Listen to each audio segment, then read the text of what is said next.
আজকের ভিডিওতে ফিগ লাগা ঝাড়ন মন্ত্রে কথা বলবো। যে ব্যক্তির ফিগ ব্যথা হয়েছে সেই জানে কি অসম্ভব যন্ত্রণা।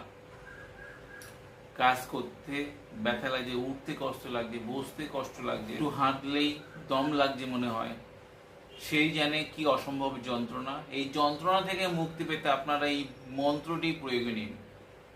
আপনি যদি তান্ত্রিক গুণিনে কাজ করছেন বা শিখছেন তাহলে ভিডিও দেওয়া মন্ত্রটি একবার শিখে নিন, আপনার যে কোনো সময় কাজে লাগবে।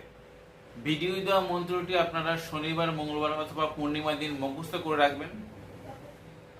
ইষ্ট মন্ত্র, গুরু মন্ত্র স্মরণ করে রুগীকে সামনে বসিয়ে যে স্থানে ফিগ লেগেছে যদি দেখা যায় বুকের সাইডে যদি হয় তাহলে পিছন সাইডে হাত বুলিয়ে ভূমিতে ঝাড়া মারবেন।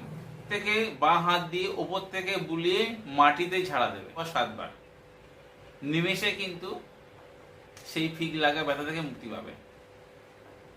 মন্ত্রটি ভিডিও শেষে দিয়ে দেবো, দেখে নেবেন। আপনাদের এই ভিডিও কেমন লাগলো অবশ্যই কমেন্টে লিখবেন। আপনাদের যদি এই ভিডিওদের উপকারে আসে আপনাদের বন্ধু বান্ধব বা সোশ্যাল মিডিয়ায় শেয়ার দিতে ভুলবেন না। আজ বন্ধুরা এই পর্যন্ত, দেখাবো আগামী পর্বে। ততক্ষণ সবাই সুস্থ থাকুন, ভালো থাকুন। জয় মা তারা, জয় মা কামাখ্যা, জয় গুরু বামদেব। নমস্কার বন্ধুরা।